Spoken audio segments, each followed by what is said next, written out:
সম্মানিত ভক্তমণ্ডলী, এবারে কৃষ্ণ কথা নিয়ে আসছেন আপনাদেরই এলাকার সন্তান, যিনি এই কৃষ্ণ নাম প্রচারে জীবনকে উৎসর্গ করেছেন। বর্তমানে কানারি গোসাইপুর পীরগঞ্জ ঠাকুরগাঁয়ে ইস্কন মন্দিরে অবস্থান করছেন শ্রীমান লক্ষ্মীপতি অচ্যুত দাস ব্রহ্মচারী লব প্রভু। ওনাকে ওনার মূল্যবান কৃষ্ণ কথা বলার জন্য অনুরোধ করছি। হরে কৃষ্ণ। ওম অজ্ঞানং তিমিরান্ধস্য জ্ঞানাঞ্জন শলাকয়া চক্ষুর্মিলিতং येन তস্मै শ্রী গুরুবে নমঃ। শ্রী চৈতন্যমনাভীষ্টং স্থাপিতং येन ভূতলে স্বয়ং রূপং গদাময়ং দদাতি স্বপদান্তিকং। মন্দেয়াম শ্রীগুরুং শ্রীযুতপদকমলং শ্রীগুরুन् বৈষ্ণবাংশ শ্রীরূপং সগ্রজাতং সগণ রঘুনাথং तं সজীবং সাদ্বৈতং সাবধূতং পরিজন সহিতং কৃষ্ণ চৈতন্য দেবং শ্রীরাধা কৃষ্ণ পদং সগণ ললিতা শ্রী বিশাখানিতাংশ। নমো বিষ্ণুপাদায় কৃষ্ণ পৃষ্ঠায় ভূতলে শ্রীমতে জয় পতাকা স্বামিনেতি নমিনি। নমো আচার্য পাদায় নিতাই কৃপা প্রদায়িনে গৌর কথা দামোদায় নগরগ্রামতারিণী। নমো বিষ্ণুপাদায় কৃষ্ণ পৃষ্ঠায় ভূতলে শ্রীমতে ভক্তিবেদান্ত স্বামিনেতি নমিনি। নমস্তে সরস্বতী দেব গৌরবাণী প্রচারিণে নির্বিশেষ শূন্যবাদী পশ্চাত্য দেশতারিণী। হে কৃষ্ণ করুণা সিন্ধু দীনবন্ধু জগৎপতে গোপেশ গোপিকা কান্ত রাধা কান্ত নমস্তুতে। তপ্ত কাঞ্চন গৌরাঙ্গী রাধে বৃন্দাবনেশ্বরী বিশ্বভানুসুতে দেবে প্রণমামি হরি প্রিয়ে। নিত্যানন্দ নমস্তুভং প্রেমানন্দ প্রদায়িনে কৌল কলুষনাশায় জাম্বপতে নমো নমঃ। বৃন্দাবন তুলসী দেব্য প্রিয়াই কেশবশ বিষ্ণুভক্তিপদ দেবী সত্যবত্যৈ নমো নমঃ। নীলাচল নিবাসায় নিত্যায় পরমাত্মনে বলভদ্র সুভদ্র ভঙ্গ জগন্নাথৈ নমো নমঃ। জয় শ্রীকৃষ্ণ চৈতন্য প্রভু নিত্যানন্দ শ্রী অদ্বৈত গদাধর শ্রীবাসাদি শ্রী গৌর ভক্তবৃন্দ। হরে কৃষ্ণ কৃষ্ণ কৃষ্ণ হরে হরে হরে রাম রাম রাম হরে হরে। সম্মানিত সুধী ভক্তবৃন্দ, মমতাময়ী মাতৃমণ্ডলী, অধ্যকার এই মহতীয় সনাতন ধর্মসভার সকলের শ্রীচরণ কমলে আমার সভক্তি প্রণতি নিবেদন করছি। সকলে আমার প্রণাম স্বীকার করুন। আসলে কৃষ্ণ কথা বলার তেমন কোনো যোগ্যতা বা আমার তেমন কোনো অধিকার নেই। তারপরে প্রভু আমার নাম বলেছেন, তারপর দুটি কৃষ্ণ কথা আপনাদের মাঝে বলতে হয়। তো আমি আমার আলোচনার শুরুতেই ছোট্ট একটি গল্পের মাধ্যমে আমি আমার আলোচনায় প্রবেশ করতে চাই। তো এক দুষ্টু লোক তার নিজের মনোবৃত্তিটাকে পরিবর্তন করার জন্য তিনি এক ব্রাহ্মণের কাছে গিয়েছিলেন। সেই ব্রাহ্মণকে গিয়ে জিজ্ঞাসা করলেন, সে চোর ব্যক্তি, যে আমি তো পেশায় একজন চোর, তো কিভাবে এই এত কথা বলছি কেন তোমরা? তো সেই চোর সেই ব্রাহ্মণের কাছে গিয়ে জিজ্ঞাসা করছে যে আমি যেহেতু একজন পেশায় চোর, তাই কিভাবে আমি আমার এই বৃত্তিটাকে পরিবর্তন করতে পারি? তো ব্রাহ্মণ বলছে যে আপনি আমার সেবা করুন, আমার সেবা করলেই আপনার এই মনোবৃত্তিটা পরিবর্তন হবে। তো তারপরে সে ব্রাহ্মণ এরকম করে আরেকজনের কাছে গিয়েছে, সেও বলেছে যে আপনি আমার সেবা করুন, তাহলে আপনি আপনার মনোবৃত্তিটাকে পরিবর্তন করতে পারবেন। তো এইভাবে সেই পাপী ব্যক্তি, যে চোর ব্যক্তি, যার কাছে গিয়েছে সে একই কথা বলেছে। এবার চোর ব্যক্তিটি ভাবছে যে আমি যেহেতু একজন পেশায় চোর, তাই আমি যাদের কাছে গিয়েছি সবাই বলছে যে আমার সেবা করুন, আমার সেবা করো, আমার সেবা করো। তাহলে যেহেতু আমি একজন পেশায় চোর, তাই আমি আমার জ্ঞাতি ভাই যারা চোর আছে তাদের সেবা করলে মনে হয় আমার চিত্ত নির্মল হবে বা পরিশোধিত হবে। তো এবার সেই ব্যক্তি কি করেছেন, তার যে জ্ঞাতি ভাই আছে আর তার যে সহকর্মী আছে তাদেরকে একটা নিমন্ত্রণ দিয়েছে, বাড়িতে একটা অনুষ্ঠানের আয়োজন করা হয়েছে তো তাদের সেবা করার জন্য। তো সমস্ত চোর ব্যক্তি সেখানে এসেছে তাদের সেবা করার জন্য, তাদের সেবা করছেন সেই ব্যক্তিটি। তো হঠাৎ সে পাশ দিয়ে যাচ্ছিলেন এক সাধু মহাত্মা ব্যক্তি। তো সেই ব্যক্তি জিজ্ঞাসা করছে যেখানে কিসের আয়োজন। তো সেই গ্রামের সেই লোকটি বলেছে উনি একজন পেশায় চোর, তাই তিনি সেই চোরদের সেবা করছেন। তো এবার গ্রাম সেই সাধু মহাত্মা ব্যক্তির মনের মধ্যে একটা খটকা লেগেছে যে না, এটা অসম্ভব। তাই তিনি কি করছেন, সেই ব্যক্তির ভুল ভাঙানোর জন্য এইবার সেই গৃহে উপস্থিত হয়ে সেইখানে তার যে বাড়িতে যে অনেক জল আছে, নোংরা জল, সেগুলোর মধ্যে হাত ধুচ্ছে সেই সাধু মহাত্মা ব্যক্তি। তো সেই ব্যক্তির সেখানে দেখতে পেয়ে সেখানে তাকে গিয়ে বলা হচ্ছে যে আপনি কেন এই নোংরা জলগুলোতে হাত ধুচ্ছেন। অনেকবার জিজ্ঞাসা করার পরও তিনি তার এই হাতগুলো সেই নোংরা জলে ধুত করছেন। তো এমন সময় সেই সাধু মহাত্মা ব্যক্তি বলছে যে আপনি যেহেতু যদি বুঝতে পারছেন যে নোংরা জলগুলোতে হাত পরিশোধিত করলে কখনো হাত পরিষ্কার হয় না, বরঞ্চ ময়লা দূষিত হয়, তাই যেহেতু আপনি একজন চোর, তাই আপনি কিভাবে বুঝলেন যে চোরদের সেবা করলে আপনার হৃদয় পরিবর্তন হবে? ঠিক কিনা?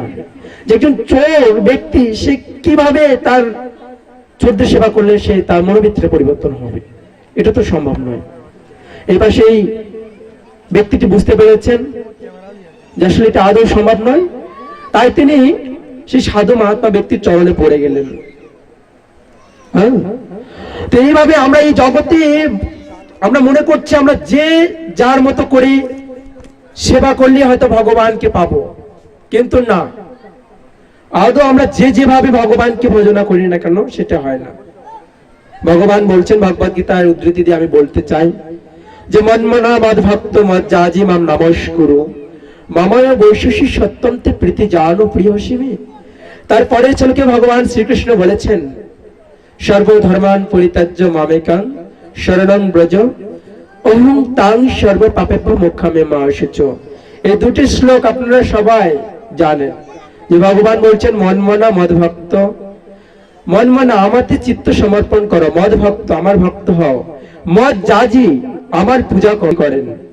যে রাস্তাঘাট, ব্রিজ, কালভার্ট বা শস্য দানা বা অন্য যোগান ব্যবস্থা, জলের ব্যবস্থা, কিন্তু তারা সেটি করতে পারে না। কেননা এইগুলো সম্পূর্ণ প্রকৃতি প্রদত্ত, সেগুলো তাদের কোনো যোগ্যতা নেই। কিন্তু ভগবান বলছেন যেহেতু তুমি সর্বধর্মান পরিত্যাজ্য। সর্বধর্মান বলতে কি বোঝায়? যে সকল প্রকার যে মনোধর্ম প্রসূত সকল প্রকার ধর্মকর্ম সেগুলি আমাদের পরিত্যাগ করে ভগবানের শরণাগত হওয়া উচিত। ভগবানের যদি আমরা শরণাগত হই তাহলে ভগবান বলছেন জম জম বাপি শরণ ভবন তজে অন্তি তলি কলিগরম তং তমে বয়ন্তি কয়ন্তে তথা তদ্ভাবিত। আরে ভগবান শ্রীকৃষ্ণ ভগবদ গীতায় বললেন অন্ত কালিচ মামিব শরণমুক্ত কলিবরম য প্রয়তি সমদ্ভাবম যতি নত্রি নসংশয়। হে অর্জুন, মৃত্যু কালী দেহত্যাগ করার সময় যে আমার চিন্তা করে সে মৃত্যুর পর সেই রকম ভাবই হয়। আমরা অনেক জন্মগ্রহণ করেছি, 84 লক্ষ মানব জন্ম ভ্রমণ করে আমাদের মানব জীবন পেয়েছি। কাজেই এই দুর্লভ মানব জন্ম যদি আমরা হেলায় হেলায় কাটিয়ে দিই তাহলে এর পরে আমাদের কি হবে, কি গতি হবে সেটা আমরা নিজেরাও উপলব্ধি করতে পারি না। ভগবদ গীতায় ভগবান শ্রীকৃষ্ণ বলছেন অর্ধং গচ্ছন্তি শতস্যা মধ্য তিষ্ঠতি রাজসা জঘন্য গুণবৃত্তি ততস্থ। যারা সৎকর্ম করে, যারা ভগবানের গুণকীর্তন করে, তাদের ঊর্ধ্বগতি লাভ হয়। হ্যাঁ, মায়েরা এত কথা বলবেন না, আপনারা ভগবানের কথা শুনতে এসেছেন, এত কথা বলবেন না। হ্যাঁ, ভগবানের কথা শুনুন। তো যে কথা বলছিলাম, ভগবান বলছেন যে যারা সৎকর্ম করে, যারা পুণ্যকর্ম করে, যারা ভগবানের ভক্ত, তাদের ঊর্ধ্বলোক গতি হয়। আর যারা তার থেকে একটু কম, তাদের গতি কি হয় না, এই জড়জগতে তাদেরকে আবার আসতে হয়। আর যারা তার থেকেও খারাপ কর্ম করে, তাদেরকে নিম্ন থেকে নিম্ন প্রজাতি গ্রহণ করতে হয়। এই জন্য শঙ্করাচার্য বলেছেন, পুনরূপী জননম পুনরূপী মনোরম পুনরূপী জননী জঠনী শয়নম। আমরা বারবার জন্ম মৃত্যু চক্রে আমরা আবদ্ধ হচ্ছি, এখান থেকে বেরিয়ে আসতে হবে আমাদের। এই জন্য আমাদের আচার্য পাদ তারা বিভিন্ন ভজন কীর্তন লিখেছেন, সেখানে বলছেন, বিষয় বিষানলে দিবানিশি হিয়া জানি তরিবারে না করিন উপায়। দুর্লভ মানব জন্ম লোভিয়া সংসারী, কৃষ্ণ না ভজিয়া দুঃখ কহিব কাহারে। সংসার সংসার বলে মিছে গেল কাল, লাভ না ঘটিল কিছু মন ঘটিল জঞ্জাল। কিসের এই সংসার ছায়াবাজি প্রায়, ইহাতে মমতা করি বৃথা দিন যায়। আমরা অনেক অনেক অনেক পুণ্য কর্ম করার ফলে এই মানব জন্ম পেয়েছি। আজকে আপনারা সবাই এখানে যারা এসেছেন, আপনারা অনেকেই ভাগ্যবান ভাগ্যবতী মায়েরা আছেন, যারা পূর্ব জন্মে অনেক অনেক সুকৃতি করার ফলেই কেবল আজকে এইখানে আপনারা এসে এই মহতীয় ধর্মসভায় ভগবানের কথা শুনছেন। কারণ এটি সবার সৌভাগ্য হয় না। কারণ ভগবদ গীতায় ভগবান শ্রীকৃষ্ণ নিজে বলেছেন, বহু নাম জন্ম অন্তি জ্ঞানবান প্রপদাতি বাসুদেব সর্বমিতি সমাত্মা সদুর্লভ।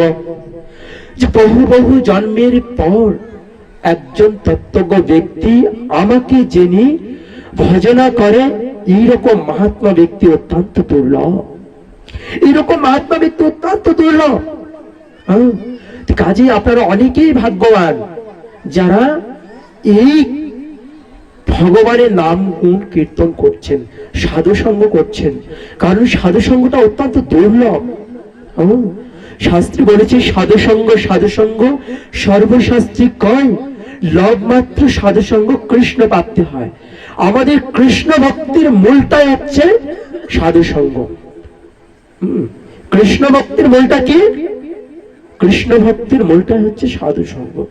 আমাদের সাধু সঙ্গ করতে হবে। সাধু সঙ্গ ভক্ত সঙ্গ এই মাত্র চাই। সংসার জিনিতে আর কোনো বস্তু নাই। কি আছে? এখন যে আপনারা এখানে ভগবানের কথা শুনছেন, কি বাইরে কোনো চিন্তা আসে? আসে না। কারণ পরমেশ্বর ভগবান শ্রীকৃষ্ণ আপনাদের সকলের হৃদয়ে পরমাত্মা রূপে স্বয়ং অবস্থান করছে, যার জন্য আপনাদের ভগবানের কথা শুনতে ভালো লাগে। তো বিশেষ করে আমি যে বিষয়টা আলোচনা করতে চেয়েছিলাম সেটি হচ্ছে এই কলি যুগ অত্যন্ত অধঃপতিত যুগ। শাস্ত্রে বলেছে, প্রাণনা অল্প আয়ুষু সব্বন কালামস্মিন যুগে যেন মন্দ ভাগ্য সুমন্দ মতে অপ্রদ্যতা। বিশেষ করে এই কলিযুগটা অত্যন্ত অধঃপতিত যুগ। কলিযুগের মানুষেরা অধঃপতিত হবে, কলিযুগের মানুষেরা কলহ প্রিয়, কলিযুগের মানুষেরা অলস, নিদ্রা এবং সর্বোপরি তারা রোগ শোক জরা ব্যাধিতে আবদ্ধ। হ্যাঁ, তারা সর্বোপরি রোগ শোক জরা ব্যাধিতে আবদ্ধ। তাই পরীক্ষিত মহারাজ বলেছেন যে এই কলিযুগটা অত্যন্ত অধঃপতিত যুগ হলেও এই যুগের একটি মহৎ গুণ আছে। এই যুগের একটি মহৎ গুণ আছে। কি সেটি বলছেন, কৃষ্ণ বর্ণম তিসা কৃষ্ণম সঙ্গ পাঙ্গ সপার্ষদম প্রাণজ অন্তি সুমেধা সম্পূর্ণ কীর্তনদেব কৃষ্ণস্য মুক্ত সঙ্গ পরম ব্রজত। এই কলিযুগে দোষে পরিপূর্ণ হলেও কেবল মাত্র হরিনাম সংকীর্তনের মাধ্যমে নিচে গিয়ে ভগবানের ধামে যাওয়া যায়। তাই গৌর প্রেমানন্দে হরি বল। বুঝতে পেরেছেন? এই কলিযুগটা অত্যন্ত অধঃপতিত, কিন্তু কলিযুগ অত্যন্ত অধঃপতিত যুগ হলেও একটি মহান গুণ রয়েছে। সেই গুণটি কি? কীর্তনাধীপ কৃষ্ণস্য মুক্ত সঙ্গ পরম ব্রজিত কৌমার আচরত প্রাজ্ঞ ভাগবত তানিহ। প্রহ্লাদ মহারাজ বলেছেন যে আমাদের অল্প বয়স থেকেই কৃষ্ণ ভক্তি অনুশীলন করা উচিত। আমাদের সত্যযুগী শ্রীহরির ধ্যানের মাধ্যমে, ত্রেতা যুগে যজ্ঞ, দাপড়ি অর্জন এবং কলিতে কেবল হরিনাম সংকীর্তন। চৈতন্য মহাপ্রভু জীবী দয়া করি সপার্ষদ ধাম সহ অবতরী। কলিযুগ অত্যন্ত অধপতিত যুগ হলেও আমাদের প্রেমের ঠাকুর শ্রী চৈতন্য মহাপ্রভু তিনি এসলেন নদিয়ায়। নদিয়ায় এসে জগৎবাসীকে কৃষ্ণ ভক্তি শিক্ষা দিলেন। কি শিক্ষা দিলেন? কৃষ্ণ ভক্তি শিক্ষা। যেই ভজে সেই ঘর অভক্তহীন ছাড়, কৃষ্ণ ভজের নাহি জাতি কুলাদি বিচার। আপনারা সকলেই ভগবানের ভজনা করতে পারেন, এখানে কোনো জাতপাত নেই। বলছে মুচি হয় সূচি হয় যদি কৃষ্ণ ভজে, আর সূচি ও মুচি হয় যদি কৃষ্ণ তেজে। চৈতন্য মহাপ্রভু আমাদের শিক্ষা দিলেন কৃষ্ণ ভক্তি শিক্ষা, যে আপনি আচরণে ধর্ম জীবকে শিখায়, এই তো সিদ্ধান্ত গীতা ভাগবতে গায়। আপনাদের চৈতন্য মহাপ্রভু যে শিক্ষা দিয়েছেন করুণার সাগর, চৈতন্য মহাপ্রভু যে দয়া, চৈতন্য মহাপ্রভু বলছেন যে চৈতন্য মহাপ্রভুর দয়া যদি কেউ আমার হৃদয়ে অঙ্গম করতে পারে তার জীবন ধন্য। এই জন্য মহাপ্রভু বলেছেন নাচো গাও ভক্ত সঙ্গী করো হরিনাম সংকীর্তন, বড়ই মধুর মহাপ্রভুর বচন। যুগ ধর্ম প্রতাইম নাম সংকীর্তন, চারি ভাব ভক্তি দিয়া নাচাই মৈত্রী ভবন। তো এই কলিযুগে একমাত্র হরিনাম, এছাড়া আর জীবের কোনো গতি নাই, গতি নাই, গতি নাই। তো এই জন্য এখানে বলছেন যে এই নামের কোনো সূচি, কোনো অসুচি নেই, কোনো সময় নেই। আপনারা যে কেউ যে কোনো সময় এই ভগবানের নাম করতে পারেন। কি ভোজনে কি শয়নে অহর নিশি কৃষ্ণ কথা বলহ বদনে। আমরা এই যে সাধু সঙ্গের মাধ্যমে, ভক্ত সঙ্গের মাধ্যমে আমরা আমাদের ভক্তি জীবনকে আমরা প্রসারিত করতে পারি। তো আমি ছোট্ট একটি গল্প বলবো, সেই গল্প বলে আমি আমার আলোচনা শেষ করব। আমি প্রায় 30 মিনিট আলোচনা করেছি, যেহেতু আমাদের আরো অনেক বক্তা আছে। যদি কোনোদিন সৌভাগ্য হয় আপনাদের মাঝে আরো অনেক কৃষ্ণ কথা বলার, সেদিন বলবো। তো আমি একটু ছোট্ট গল্প বলতে চাই, গল্প বলে আমি আমার আলোচনা শেষ করব। তো একদিন ভগবান শ্রী রামচন্দ্রের অত্যন্ত প্রিয় ভক্ত, আমার একটি লীলা মনে পড়ছে, আমি লীলাটি বলবো আপনাদের। ভগবান শ্রী রামচন্দ্রের একজন অত্যন্ত পরম ভক্ত, আপনারা সবাই চেনেন পবন পুত্র হনুমান। তিনি একদিন আকাশ পথে গমন করছেন। তো হঠাৎ একটি গৃহের উপর দিয়ে, তিনি তো আকাশ পথে চলেন, তো তিনি একটা গৃহের মধ্যে প্রভুর নাম শুনতে পেলেন, ভগবান শ্রী রামচন্দ্রের নাম শুনতে পেলেন। তো হঠাৎ সেই হনুমানজি সেখানে নামে পড়লেন, বললেন আমার প্রভুর যখন এখানে নাম হচ্ছে, আসলে কে সেই ব্যক্তি, তাকে আমার একটু বড় দেখার ইচ্ছে। তো সেই গৃহে প্রবেশ করার পর সেই সমস্ত গৃহটা খোঁজা হলো, সমস্ত রুমে খোঁজা হলো, যত ডাইনিং রুম, গেস্ট রুম, যত রুম আছে, কিন্তু কোথাও সেই ব্যক্তিকে পাওয়া গেল না, কিন্তু ভগবানের নাম শোনা যাচ্ছে। তো হঠাৎ এই ভগবান শ্রী রামচন্দ্রের অত্যন্ত প্রিয় ভক্ত হনুমানজি, তিনি বুঝতে পারলেন যে টয়লেটের মধ্যে থেকে, বাথরুমের ভিতর থেকে প্রভুর নাম আসছে। তো এবার হনুমানজি রেগে রাগে টং হয়ে গেছে, বলছে সাহস তো কম নয়, প্রভুর নাম বাথরুমে বসে করছে, সেই ব্যক্তিকে আমি দেখে নিব। সে চুপচাপ সেখানে দাঁড়িয়ে থাকলেন। এবার সেই ব্যক্তি সেখানে ভগবানের নাম করছে আর বাথরুম সারছে। তো কিছুক্ষণ পর সেখান থেকে সে বেরিয়ে যেই চলে আসছে, এইবার সে ভগবানের অত্যন্ত প্রিয় ভক্ত হনুমানজি সেই ব্যক্তির গালে জোরে একটা থাপ্পড় মেরে দিয়েছে। তো ওই ব্যক্তি তো অবাক, আর কি বলে, প্রভু আমি নিশ্চয় অপরাধ করেছি, তুমি এমন ভক্ত কুলাঙ্গার, তুমি আমার প্রভুর নাম তুমি কিনা বাথরুমে বসে করছো, তোমার এত বড় সাহস। তো সে তো ভয় পেয়ে গেছে সেই ব্যক্তি। তো এবার সেই পরম ভক্ত হনুমানজি এবার সে সেখান থেকে সে অযোধ্যা নগরীতে ফিরেছে।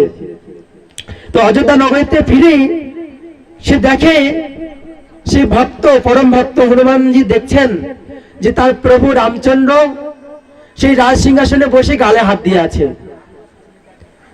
এইবার সেই হনুমানজি আস্তে আস্তে সে প্রভুর কাছে গিয়ে বলছে, প্রভু আপনি অসময়ে অকারণে কেন আপনি গালে হাত দিয়ে বসে আছেন? এটি তো ভালো লক্ষণ নয়, এটি তো ভালো লক্ষণ নয়। হ্যাঁ, এটি বিষণ্ণ বদনে আপনি কেন এইভাবে অসময়ে গালে হাত দিয়ে বসে আছেন? তো এবার হনুমানজি এবার ভগবান শ্রী রামচন্দ্র দুঃখ ভারাক্রান্ত হৃদয়ে বলছে, ওহে আমার ভক্ত, প্রিয় ভক্ত, তুমি যে কিছুক্ষণ আগে কাকে যে আঘাত করেছো তুমি তো জানো না। সেই ব্যক্তি যাকে তুমি আঘাত করেছো সেই আঘাত তো তাকে লাগে নাই, সেই আঘাতটি লেগেছে আমার গালে, আমার হৃদয়ে। কারণ সেই ব্যক্তি সেই মুহূর্তে আমার নাম করেছিল, আমি আমার নামের মধ্যে কোনো পার্থক্য নেই। বুঝতে পেরেছেন কতটা রিলেটিভ?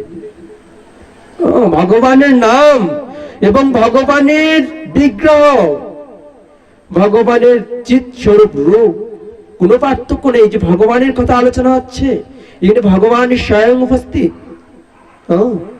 ভগবানের পরম ভক্ত হনুমানজি আর নিজেকে রাখতে পারলেন না, তিনি তার প্রভুর চরণে লুটিয়ে পড়লেন। প্রভু আমার ভুল হয়ে গেছে, প্রভু আমি বুঝতে পারিনি, তাই আমি না জেনে সেই ব্যক্তিকে আঘাত করেছি। আপনি বুঝতে পেরেছেন সে হনুমানজি কত বড় অপরাধ করেছিলেন, যে তার প্রভুর নাম গুণকীর্তন করছে সেই ব্যক্তিকে তিনি আঘাত করেছেন। তো আমাদের সামনে 25 তারিখ ভগবান শ্রী রামচন্দ্রের রামনবমী অনুষ্ঠান আমাদের বিভিন্ন জায়গাতে হবে। ভগবান শ্রী রামচন্দ্র তিনি তার আবির্ভাব তিথি আমাদের সামনে। এই জন্য বলছেন নিয়মিত স্মরণ কালে হোক, আমাদের নাম গ্রহণে কোনো সময় আর সময় নেই। আপনারা সবাই নাম করতে পারেন, সকলে বলেন হরে কৃষ্ণ হরে কৃষ্ণ কৃষ্ণ কৃষ্ণ হরে হরে হরে রাম রাম রাম হরে হরে। তো এইভাবে আমরা সবসময় ভগবানের নাম করতে পারি, কারণ শাস্ত্রে বলেছে অতিবি কলিযুগে একই মাত্র নামযোগ্য সার, অন্য কোন ধর্ম করলে নাহি হয় পার। শোনো মিশ্র কলিযুগের নাহি তপযোগ্য, যেজন কৃষ্ণ ভজে তার মহাভাগ্য। আপনারা সকলে ভাগ্যবান যে অত্যন্ত কলিযুগ অধপতিত যুগে আপনারা ভগবানের নাম করার সুযোগ পেয়েছেন। কাজেই এই দুর্লভ মানব জীবনকে হেলায় হেলায় না কাটিয়ে আপনারা সকলেই ভগবানের নাম করুন। ভগবানের নাম এবং ভগবানের রূপের মধ্যে কোনো পার্থক্য নেই।